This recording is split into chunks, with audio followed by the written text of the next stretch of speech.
Good evening, everyone. Welcome to the regular council meeting for February 25th, 2025. I'd like to remind the members of the public in the gallery during a council meeting to adhere to the conduct set forth in the procedural bylaw and displayed near the entrance and council chambers.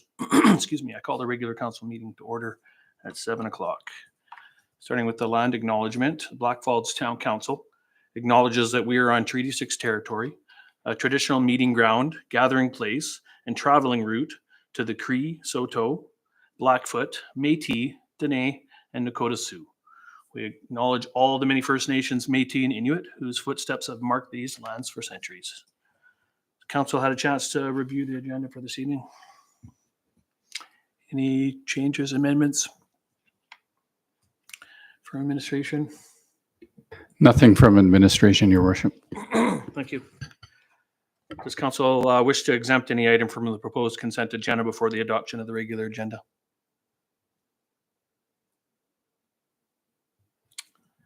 Seeing no exemptions, I'll ask for a motion to adopt the regular agenda for the 25th of February as presented. Councillor Sands. Oh, sorry, Deputy Mayor Coulter was first. Okay, Councillor Sands.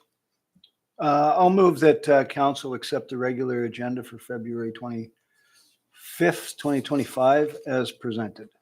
Thank you. All in favor? And that's carried unanimously. Can I get a motion to adopt the consent agenda for February 25th? Deputy Mayor Coulter.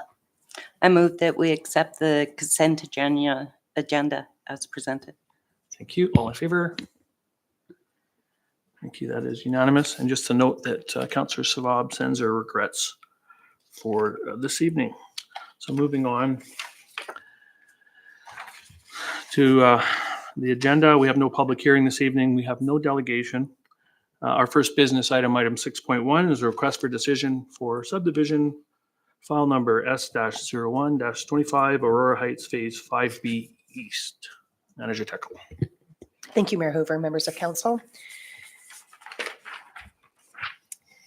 The subdivision application before council, being the Town Subdivision Authority, proposes to further subdivide the eastern portion of Aurora Heights Phase 5B into 60 residential lots, all of which are zoned residential multi-dwelling district or R2, and one municipal reserve lot zoned Parks and Recreation District PR. The applicant has applied to subdivide out the eastern portion only of Phase 5B because they don't want to service any more lots than what they anticipate can be sold in the immediate future. They will like, if these have some good traction, they'll be moving on with that western portion of 5B shortly. Section 6541 of the Municipal Government Act, Section 9 of the Matters Related to Subdivision Development Regulation, and Policy 3.12 of the Town's Municipal Development Plan all contain considerations the Subdivision Authority must take into account when making decisions on subdivision applications. Administration is satisfied that the application satisfactorily meets the required criteria. An analysis of each of these considerations is provided in the report before you. Notification of this subdivision was sent to adjacent landowners and all local authorities and agencies required by provincial legislation. ATCO Pipelines, TELUS, Rogers, and Lacombe County all advise they have no concerns. Fortis does not require an easement, and Alberta Health Services advise they are satisfied the proposed subdivision poses minimum risk to public health. ATCO Gas requires a suitable alignment to be provided for the gas feeder mains and requires rights of ways to be registered to serve the newly created lots. The town's municipal engineer noted that the proposed subdivision is outside of the area that was designed to be served by the existing temporary lift station in Aurora Heights, but confirmed that the developer and their consultant are currently working with the town on a plan to upgrade the temporary lift station to enable the development of these lots of this phase. An adjacent landowner expressed concerns with how this proposed subdivision might impact the ability for them to service their future development on their parcel located east of the proposed subdivision. Administration did meet with this landowner and discuss the servicing needs, and none of the service required to service their development will be going through this particular subdivision. And the landowner has since provided written confirmation that their concerns have been adequately addressed. We also received a late submission from Alberta Transportation, and they have advised that, that they don't have any requirements on this one. So I'll move on to the administrative recommendation, which is council consider the following motion, that council, being the designated subdivision authority for the town of Blackfalds, is satisfied that the proposed subdivision meets the relevant consideration and moves to approve to further subdivide 2.38 hectares or 5.88 acres of land to accommodate a future residential development comprised of 60 residential lots and 1 municipal reserve lots within the part of Southwest 353927 west of the 4th Meridian in the Aurora Heights community, subject to the following conditions. One, that the subdivision is registered by plan of survey. The second is that all any outstanding property taxes are paid prior to endorsement of the subdivision. And the third is that the developer enters into a development agreement with the town, and that the owner developer register the utility easement right of way as per the requirements of the utility companies. Thank you. Thank you. Other questions or comments? Manager Tuckle.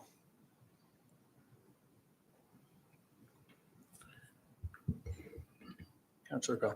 Thank you. Just one question. And I'm not sure if this was part of the discussion, but do we know that they intend to begin development soon in that area if this were to go through? Yes, that is my understanding. That's the intention. Thank you. Now, as our developments progress north, I know that there's been very, very high level, brief discussions about how that impacts our emergency response, in particular our fire response. Do we have any concerns, or would there be any need for us to start considering additional emergency services on that side of the community, or was it really the drive and then the growth on the east side of Highway 2A that's driving that? Well, with respect to this application, it was referred to the fire department, and they did state that they didn't have any concerns on it. It is something that we're monitoring. We are looking at updating some land use, the municipal development plan map, for example, and those conversations are happening internally, but nothing. I don't think we need one anytime soon. Not at the present. Oh, okay. The way that we're growing, I think that's probably something that we'll have to have more serious conversation with, but I'm happy to know. And I think probably what sparks that question in my mind was the fire that was in that area along the rail that was quite difficult for us to respond to. And so that just a little more attention when it comes to emergency response to that area. But I'm happy to see that it's continuing to grow there. Deputy Mayor Coulter. Thank you. I do have one question. With going north like we are, is there any kind of plan in regards to having another access to Highway 2A? Through Mayor Hoover, no, there is not. Alberta Transportation tries to limit direct accesses onto the highway and is very unlikely to allow for any more entrances onto that. The Aurora Heights area structure plan, when that was being developed, I believe over a decade ago, Alberta Transportation was consulted in that, and there was never a plan to have another access onto 2A.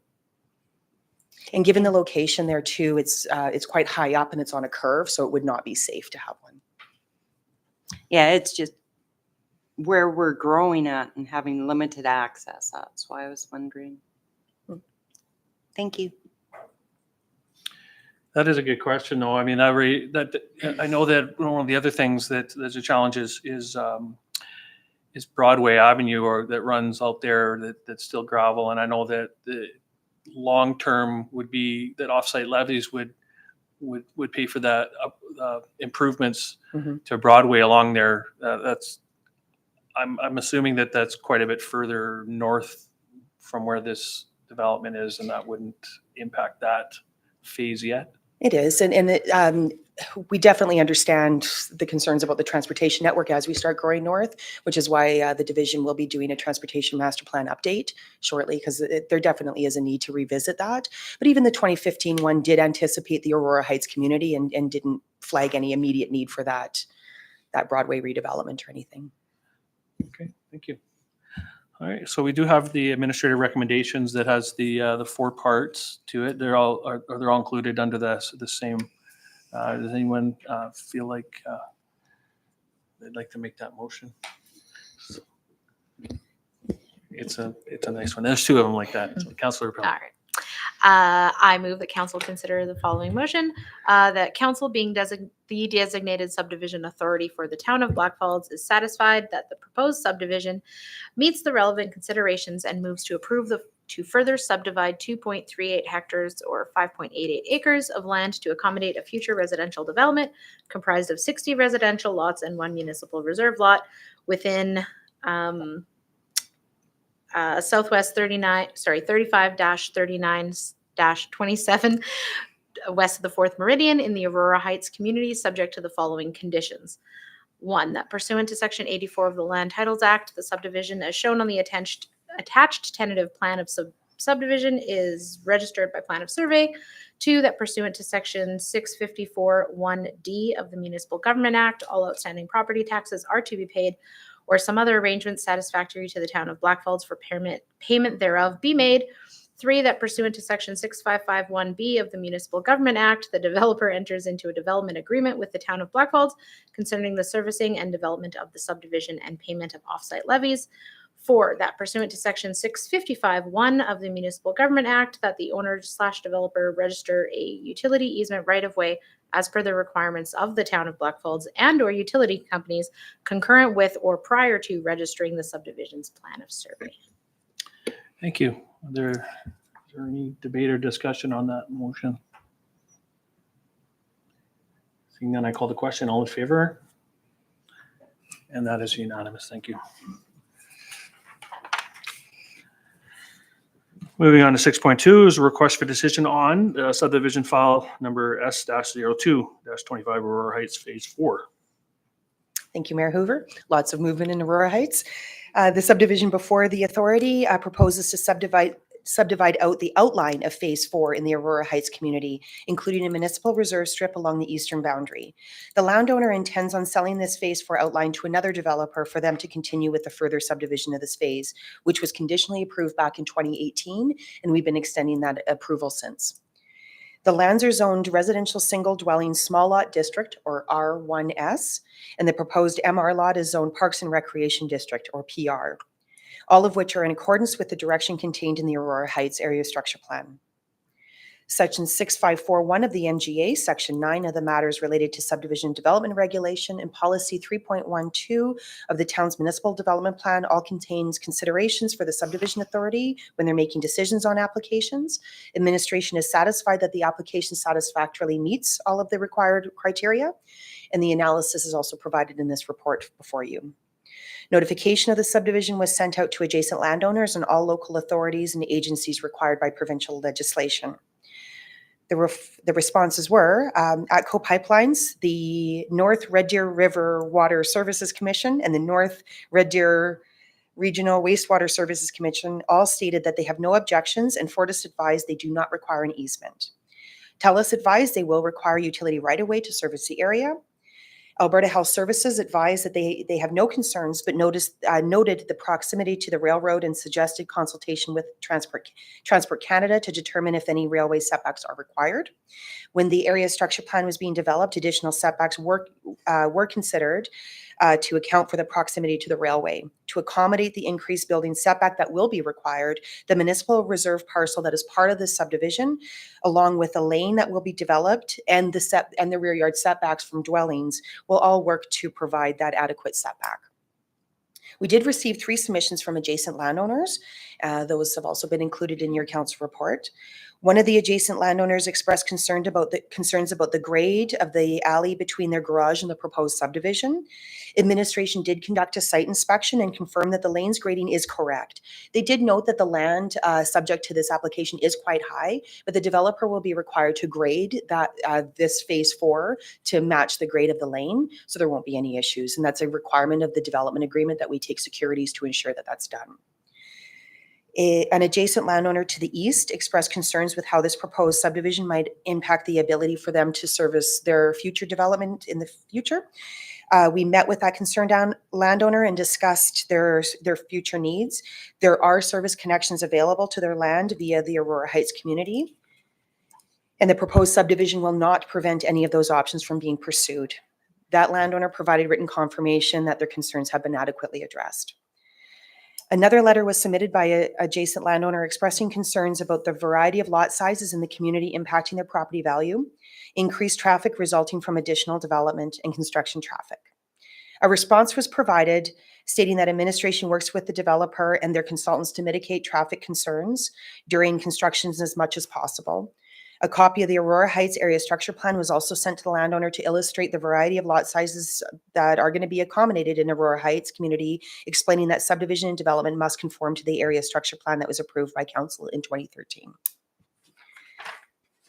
The administrative recommendation, and I'll take the shortcut again, is that Council consider the following motion. That Council, being the designated subdivision authority for the town of Blackfalds, is satisfied that the proposed subdivision meets relevant considerations and move to approve the subdivision of part of Southwest 353927 west of the 4th, subject to the following conditions. That the plan is registered by Plan of Survey. Number 2, that all outstanding property taxes are paid. And 3, that the utility easement right of way is registered concurrently with the submission of the plan. Thank you. Thank you. Questions, comments? I think given this was adjacent to the previous area, that would be the similar questions that were answered at that point. So motion with 3 conditions, Councillor Sands. I'll move that council consider the following motion. The council, being the designated subdivision authority for the town of Blackfalds, is satisfied that the proposed subdivision meets the relevant considerations and move to approve the subdivision of PT Southwest 353927 west of the 4th, subject to the following conditions. That pursuant to Section 84 of the Land Titles Act, the subdivision as shown on the attached sketch is registered by Plan of Survey. Number 2, that pursuant to Section 6541D of the Municipal Government Act, all outstanding property taxes are to be paid or some other arrangement satisfactory to the town of Blackfalds for payment thereof be made. Number 3, that pursuant to Section 6551 of the Municipal Government Act, that the owner developer register a utility easement right away as per the requirements of the town of Blackfalds and or utility companies concurrent with or prior to registering the subdivision's Plan of Survey. Thank you. Debate or discussion on the motion? Call the question. All in favor? And that's unanimous. Thank you.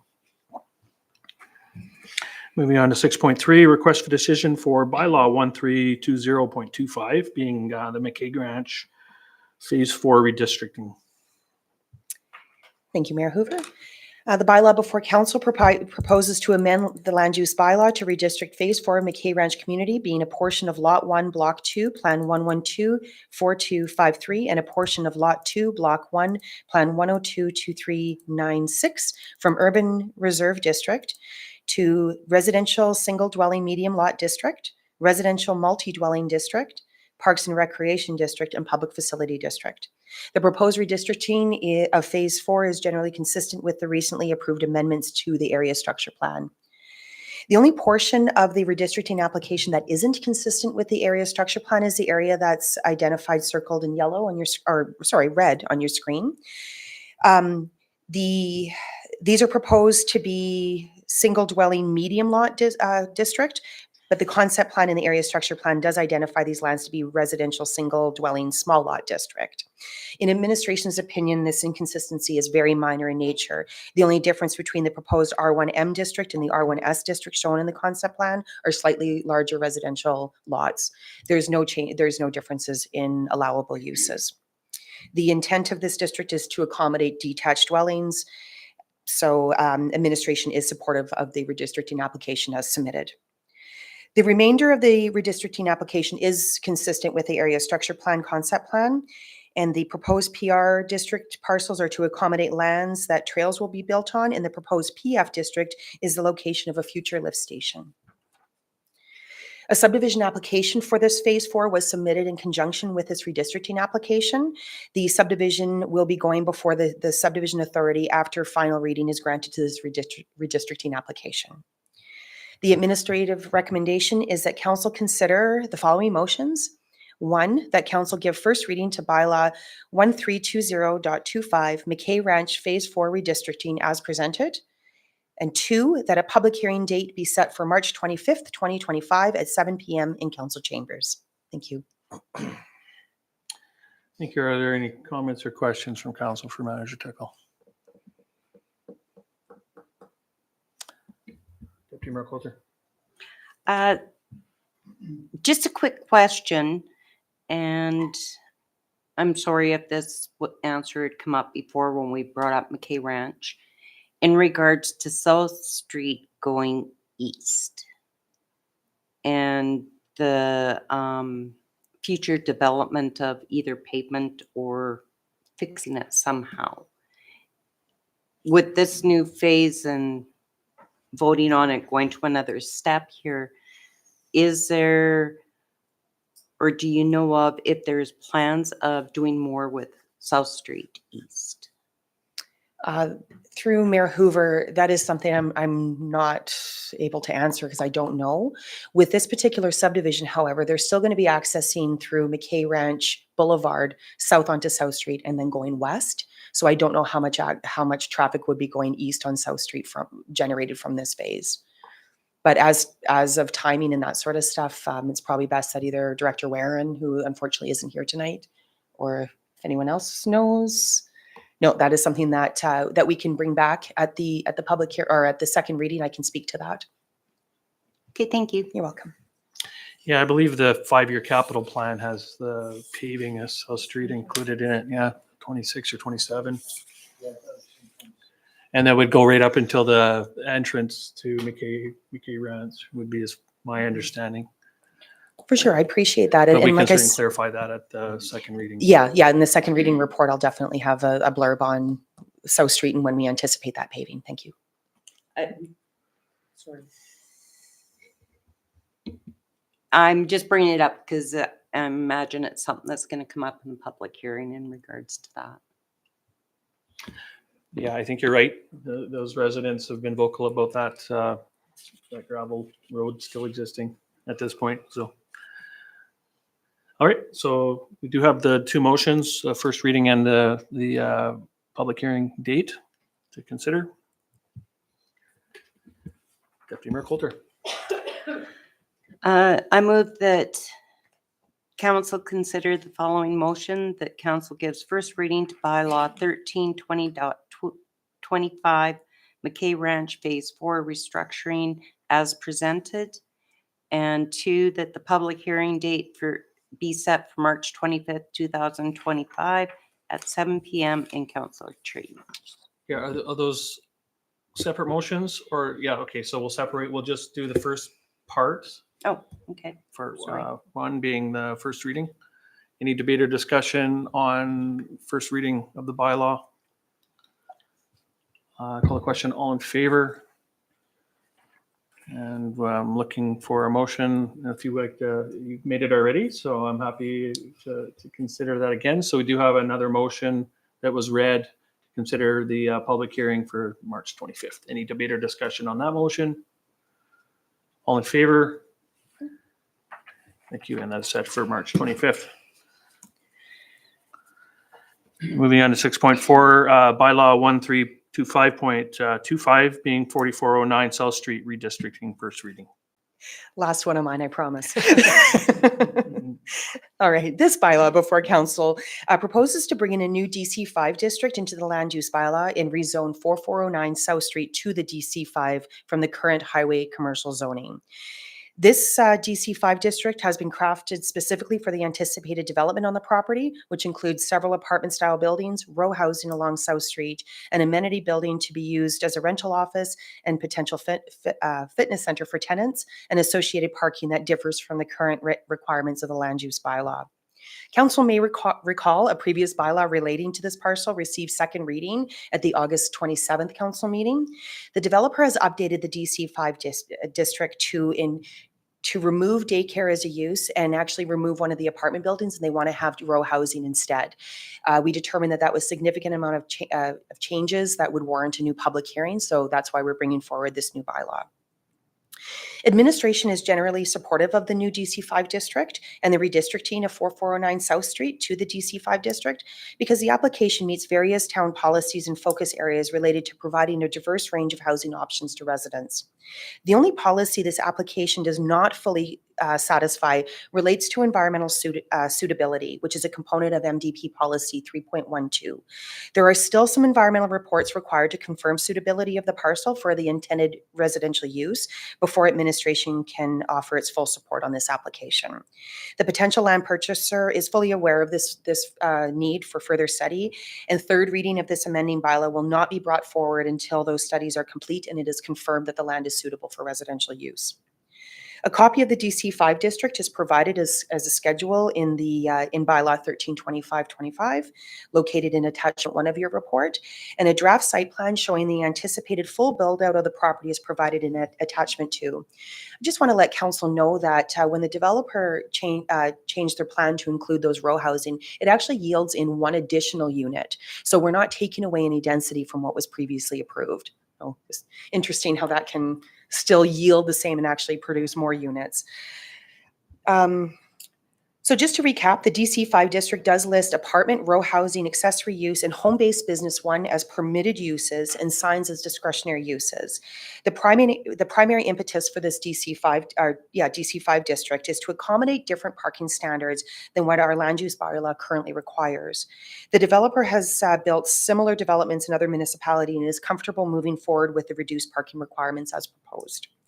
The development officer is proposed to be the development authority for all uses, and any variance requested will require a council approval. My apologies. The administrative recommendation before you is a 2-part recommendation as well. First, that council give first reading to Bylaw 132525 to redistrict 4409 South Street to Direct Control District number 5. And number 2, that a public hearing date be set for March 25th, 2025 at 7 p.m. in council chambers. Thank you. Questions or comments? Councillor Bell. Thank you. Through the chair to Manager Teckle. So thank you for answering my first question, which was what's the change in the number of doors?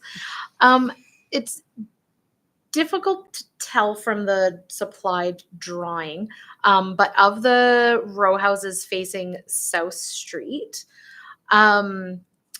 I do have a concern over increased, or I guess the creation of people parking along South Street. So to have the townhomes face the road, I will say I'm more concerned about that. When it was supposed to be an apartment building, in my brain, in the apartments that I've lived in, there's usually more limited entrances. So you'd have people driving into and parking in their parking lot instead of parking on the street.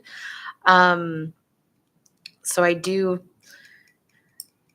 fear that it'll encourage parking along South Street by having townhomes as opposed to an apartment building. But I am happy to hear we're not losing any doors. And regarding changing it from being dedicated or allowing a daycare to changing the use of their amenity building, I have no concerns over, but the townhouses do worry me a bit. For sure. Thank you. Yeah, looking at this looks a lot more like the example of plans that this particular developer provided in some of their other developments that they've done, where they've focused a little more on mixed use for residential as opposed to just the high density for apartments. Now, you'll have to let me know if this is something that we would need to go into camera over, but just regarding the environmental report. So at this point, we're just waiting for results for the environmental testing that was done. So there's no more testing that's required? That's right. Right now they're doing the delineation. And so after that, we will have a better idea of whether there's further testing that is required. But it's looking at this stage that they wouldn't have to do any further remediation. Okay, because I know that there was still potential additional expenses for what we previously approved if there was a need to go to further testing. So we don't know that yet, as you say. There's still okay. I mean, I'm given that, I mean, I'm really happy that this developer has been as patient as they have been with this, given that they were eager to start this development several months ago. I do really look forward to finalizing that testing. Councillor Dennis.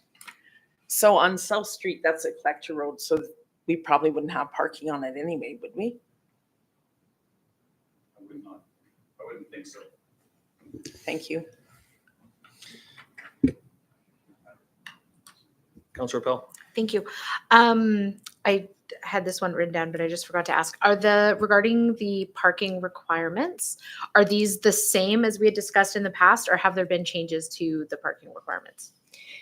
They're the same for the residential. Yeah. The only change was they had additional parking for the daycare. I think that Okay. they changed those into visitor stalls. So Okay. yeah, the parking. But there's no is still change into same. the number of stalls per units as we had discussed No, last year. No, Okay. they also did add in parking specifically for row housing because For that row is a new housing. use that's in there. Wonderful. Thank you. You're welcome.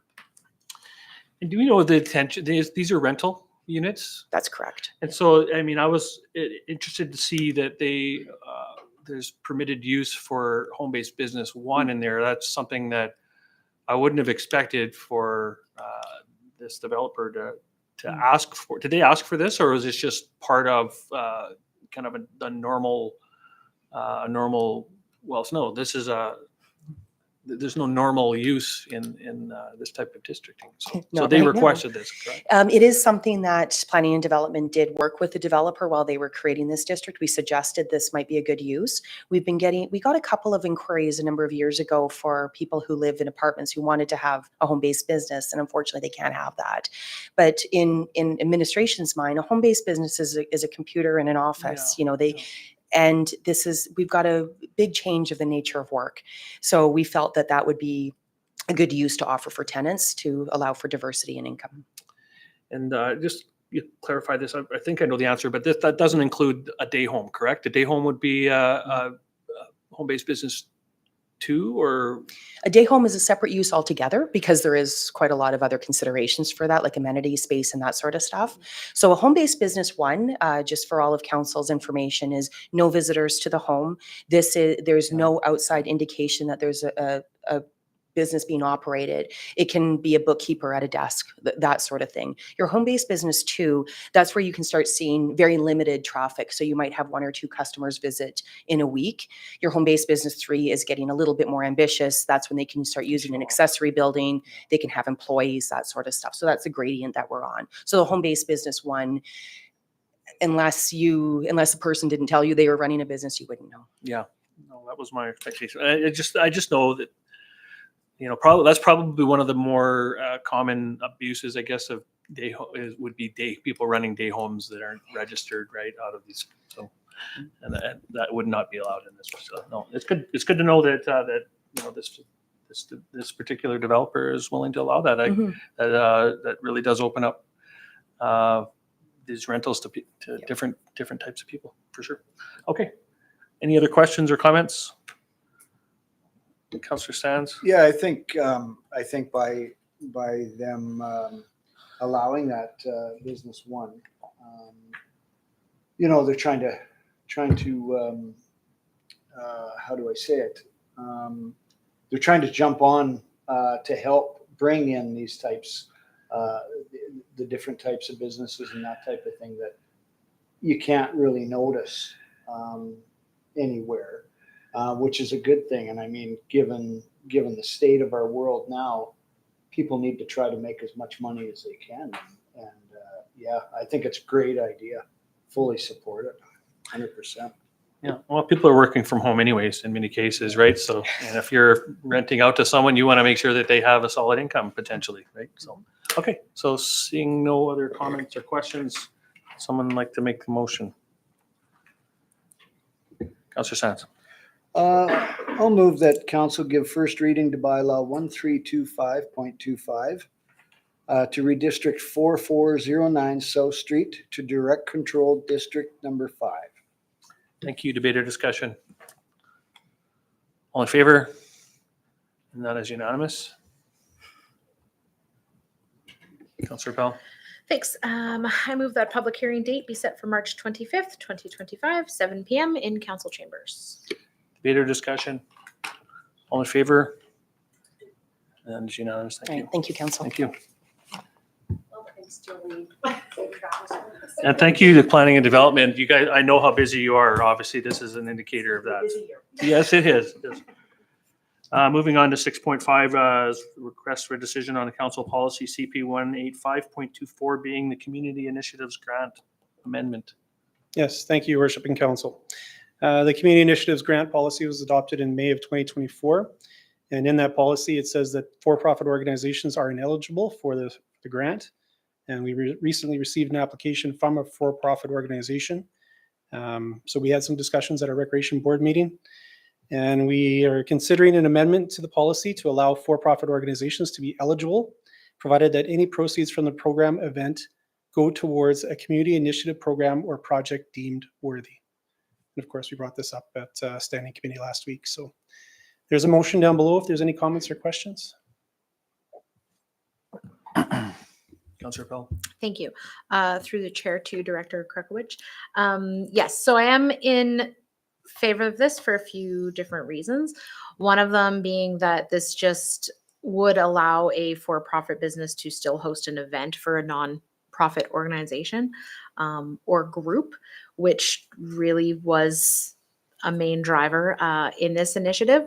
We do still receive, before grant funding goes out, we receive a budget, and after grant funding, we receive a report to ensure that the budget was adhered to. And because we can look at these as a council on a one at a time basis, I'm happy to see this go forward. So thank you. Thank you. Councillor Dennis. I am still not too sure that this is what I'm in favor of.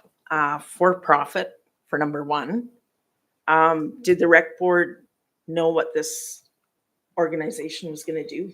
Yes. But council, we don't get to know what that project was going to be.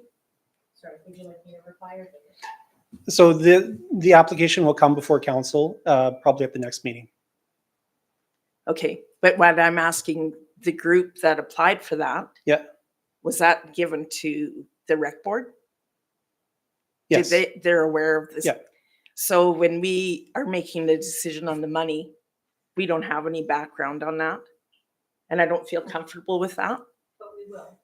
But we will, but that's after we voted. If we're talking about putting this policy in, I'm not looking at the full picture where the rec board had seen the full picture. So the reason, sorry. if I may. Yeah, go ahead. The reason we were bringing this amendment forward is because as a rec board, we couldn't fully, as the recreation board, we didn't feel confident in sending that grant request through to council without there being an amendment. Because the way that our policy stands now, we wouldn't be able to entertain that proposal. So this amendment was to change it so that that particular grant application and future ones that might be similar have the ability to come to council. Because without this amendment, the answer was no, and there was no further discussion. So this is just amending the policy to open up, to broaden the types of applications we can receive, but the applications, like the grant still approved by council before any grant money is sent out. I guess my feeling is we're not given the full picture as the rec board was given for this policy change, like more background. And we're the ones that are making the money or making the financial thing on that. Right, but if I will be voting against it. But if this doesn't go through, we wouldn't even have a chance as a council to see that grant application. But the rec board can see it. The rec board, well, we saw it and we discussed it, Okay. but we couldn't send it to council because following our policy, there was no way we could send it to council. So without going into maybe too many details, what it is it's basically a coaching organization that is wanting to host an event that's a provincial level event, but there is no provincial body that they can apply through. Like there's no nonprofit organization. So his coaching organization is the one that's applying for this event. And all the all the profit proceeds from the event would go to one of our programs at the town, FCSS programs. So with I'll ask mine. Again. So FCSS grants, I think we do one, and we were considering doing 2 intakes. With this particular grant, this is throughout the year they can apply for this, or is this on an annual intake basis where we can where the rec board considers all of the potential recipients of this grant, or again, is it just something that as needed approval basis? We do have a deadline for the grant, but we can accept them leading up until that deadline. So no, because if that deadline passes their event, then that's no good to them, right? So Yeah. So we kind of approve as we go until we get to that deadline, and then after that, we have to approve, I guess, still one on a case by case basis. Yeah, so that's a fairly significant difference from FCSS, where you consider them all essentially at the same time because they're for further down the road. Typically, this one's based on events coming up. In that respect, I like the FCSS grants, and in that you can weigh the organization's needs. In this case, you may use up the funds for this grant with an earlier application, and then someone applies later on that is, in the eyes of council, may have been a greater need, but they miss out on it. So it is. In the end, though, I do like the idea that they all essentially put funds and bring functions and events to the municipality that benefit everyone. But it is unfortunate that it wouldn't be able to be compared to each event and weighed with each event. So, Councillor Sands. Thank you. So I'm kind of, when this came to the standing committee, it was kind of, I had to think about it on both sides of the ball, because I understand what it's for, and I understand what they're trying to do. The only problem that I did have was changing the policy to better a group before we even hear about it. Now, I am in favor of it because I understand what they're doing, but I think this might, I just don't want this to set a precedent set where groups are bringing their applications, but would like to see amendments to policies to better be able to fit that. But I just hope that doesn't happen. I am in favor of this for sure, because I understand where they want to go, what they want to do with that. So I just don't want to, I just don't want this to come forward with amendments to policies to better suit groups or organizations to be able to fit better into that policy. But I understand what it is, and I'm in favor of this. Deputy Mayor Coulter. Thank you. Just a quick question in regards to the application. Is there a spot on the application in which it is going to determine where the funds from the proceeds from this are going to what program? Yes. I'm just thinking that, because I understand, I'm in agreement. I understand that it's going to be a base to base, but knowing what programs it's going to is probably going to be a big factor in regards to the application. Yes, that would have to be disclosed in the application, because we would have to know if that project or program is deemed worthy, right? So they would have to disclose, what their proposed revenue profit would be for that organization and who it is.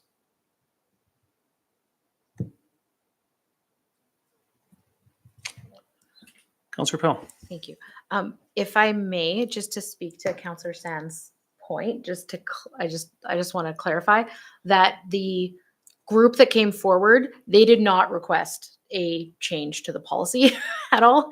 This was after they had done their delegation, they had left, and we were discussing it as a board, and we realized there was no way we could bring their application forward to council without there being an amendment in the policy. And considering it's really our first year that we're using this policy, we're just kind of finding it's more of a, I don't know, I feel like it's more of a housekeeping item that we realized that we had this gap.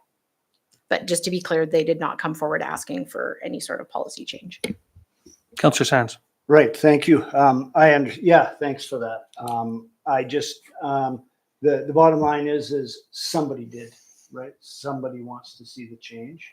And I think we have to be more transparent with when we do that. Yeah, and like you say, the group didn't, which is, I understand that for sure. Thank you for that. But I just don't want to see this, happening, without a little more transparency. Thank you. Thank you. And I'm all in favor of adding the ability for a new applicant. I mean, ultimately, the approval comes to council. It's not by amending this policy. I don't think that this necessarily changes who gets the funding in the end. It's still looked at as an individual case when it does come. I mean, considering an organization like that will be probably considering the next little while, Planet Youth, it's an organization that can bring a huge amount of benefit to an area, a municipality, and they don't do it for free. They have people that they need to pay to run the organization, and I would assume that some of these other organizations that are considered for profit are really just paying their people as opposed to coming in trying to make a fortune off of this. And they can bring a good variety. So I'm all for amending the policy, knowing that ultimately the approval for the grant itself is dealt with on a case-by-case basis. So that said, I certainly support the policy amendment. So we do have the recommended motion in front of us. Do we have any other questions or comments before we have a motion put forward? Seeing none, is there someone that would like to make the motion? Councillor Appel. Thank you. I move council amend council policy CP 185.24, the community initiatives grant to allow for-profit organizations to apply, provided that any proceeds from their initiative go toward a community initiative program or project deemed worthy. Thank you. Debate or discussion on that motion? I call the question. All in favor? Opposed? And that is just carried. Thank you. Moving on to 6.6, the Council Policy 188.25 Community Services Framework. Thank you. Yes, we brought forward this draft policy to the Recreation, Culture and Parks Board at the February 5th meeting, and then we brought it, of course, to Standing Committee last week. The framework policy provides a set of guidelines for our department to follow. It's basically a decision-making direction type policy. This policy will help align with the policies and procedures of our community services department with our overall goals and values. Basically like an extended vision and mission statement. So if there's any questions, I believe we handled most of this last week. So. Councillor Appel. Thank you. Just one for clarification, because I don't think it was mentioned last week. It was only mentioned at the RCP meeting. But even though this is called Community Services Framework, Right. FCSS will have its own additional framework, and that's why it's not included. That's correct. Wonderful. Thank you. Thank you. Seeing other comments. Do you have comment? No. I'm looking for someone to make a motion. Deputy Mayor Coulter. I move that the council adopts policy CP 188.25 community service framework as presented. Thank you. Debate or discussion on the motion? All in favor? And that is unanimous. Thank you. Thank you.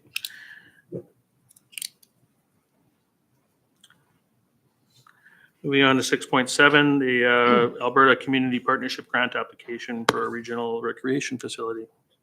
Thank you, Council. This is an item that it has been discussed previously, and this is flowing. We've had a number of discussions out of it, but basically the last discussion that was held between the tri-parties, which is the town of Blackfalds, city of Lacombe, and Lacombe County. There was a meeting held on October 15th where a resolution was passed to recommend that each member municipality pass a resolution supporting the submission of an Alberta Community Partnership application to explore the feasibility of a regional recreational facility. Following this resolution, discussion continued on who the managing municipality would be for the completion and submission of the grant application. And that was agreed that it would be the city of Lacombe. So we now have both the city of Lacombe has passed the resolution that we enter into a tri-party application for the Alberta Community Partnership Grant application to explore the feasibility of a recreational facility, and that the managing partner will be the county or city of Lacombe.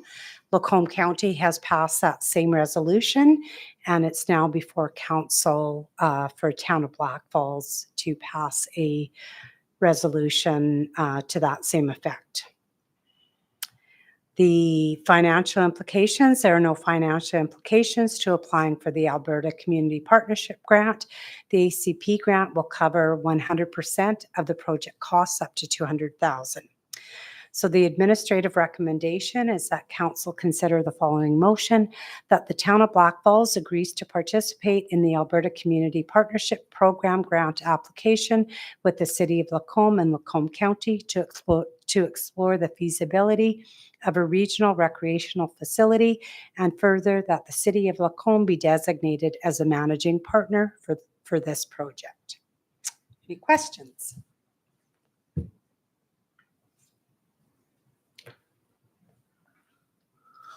Councillor Sands. So this is, thank you, Mayor Hoover. Through the chair to CEO Isaac. So this is just for the letter, the application for this. The only reason I asked, I just want to make sure, because I have had some people asking me about it, but I think since we've undertaken this and started talking about this more, the hair on the back of my neck stands up every time we start talking about it. And I just think dollar bills and stuff like that, right? So just so that if anybody is listening and whatnot, that they could understand as well that this is only for that community initiatives. That's correct. sorry, So this for would the- only for the- be for us applying for a grant. It doesn't mean that we'll get it. If we were successful in getting it, there would be a feasibility study completed that would look at the feasibility of a recreational facility being built. So that's all that would happen with this if we were successful in getting it. Right. Thank you very much. You're welcome. Thank you. I believe I know the answer to this question, but I'll pose it just in case you have different information. So my understanding with this Alberta Community Partnership Grant is that, and many things can fall under that it's only one grant, or that 200,000 is essentially the maximum that can be applied for. And so what I'm looking for a clarification is it for the managing partner in that application for the grant, or is it every municipality or every partner that is part of that? It will, I guess it all depends on how many applications they get. But yeah, essentially it is a managing partner for who's applying for that grant application. But it'll all depend on how much funding there is. And there's also a couple of different streams to the ACP grant as well. Right. Okay. Yeah. This came up at the Water Commission because there's an initiative that they would need to partner with a municipality because commissions are not able to do it. So Mhm. they would be looking for clearly a municipality that hasn't got other initiatives that would overshadow that potential initiative. And I think, as I understand, there's other municipalities in the region that also have potential projects that they like to apply. So I just want to make sure that by applying for this, that we're not overshadowing something else potentially that our municipality would consider also eligible for this and maybe a higher potential. But so at this point, Blackfalds' ability to apply for up to $200,000 is not necessarily impacted by agreeing That's to this because we're not the managing partner. correct. Thank you. And I mean, this is, as Councillor Sands mentioned, this is a very preliminary exploration of what could happen in the future. I think this is great due diligence in order to know whether or not there's a way that we can work together with the city and the county of Lacombe on something that would benefit all three of our communities and ultimately be a huge cost savings for a facility as they get more expensive. So I'm certainly in support of this application. Deputy Mayor Coulter. Sorry, through the chair to CAO Isaac, just clarification. Are we positive the cost is only going to be 200,000 for doing the investigation in regards to this grant? Or is it possible that they could go over budget and we're going to have to pay for more? So what will happen is a request for proposal will go out. So we will stay within that number. So that would then have to come back and get approved anyways. So if we have proponents that come in that are higher, then council at that time can decide that they don't want to proceed if there's going to be any cost to the municipalities. Yep. Thank you for the clarification. Now, since you're talking about that is an RFP process. Is something like this, could it be tendered as opposed to an RFP? Yeah, I'm not sure exactly like what, so with the city of Lacombe, it'll go out to whatever their tender process is, which is likely that it will be a tender. It'll go out on the Alberta Purchasing Connection. But yeah, there will be a competitive process for this. And I only asked that because that was something recently that was clarified that there's a very distinct difference between a RFP and a tender process. A tender process locks it in at a price, which would be, and I don't know, and we've done studies for other things before, and I think I would anecdotally think that it would be way less than $200,000 to do a study like this. I think that's the maximum that's eligible under this grant, and that's the reason why that figure's in here. And that's given this application is even successful. So. Correct. Yeah. Thank you. Any other questions? Someone like to make the motion?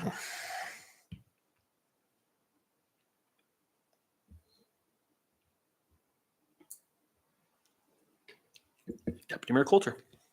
I move that the town of Blackfalds agrees to participate in the Alberta Community Partnership Program grant application with the city of Lacombe and the county of, or Lacombe County, to explore the feasibility of a regional recreation facility, and further that the city of Lacombe be designated as a managing partner of this project. Thank you. Debate or discussion? I would just like to comment. I'd like to give my gratitude to the city of Lacombe and CEO Gowdy for the effort that he's put into this this initiative up to this point. With that, I call the question. All in favor?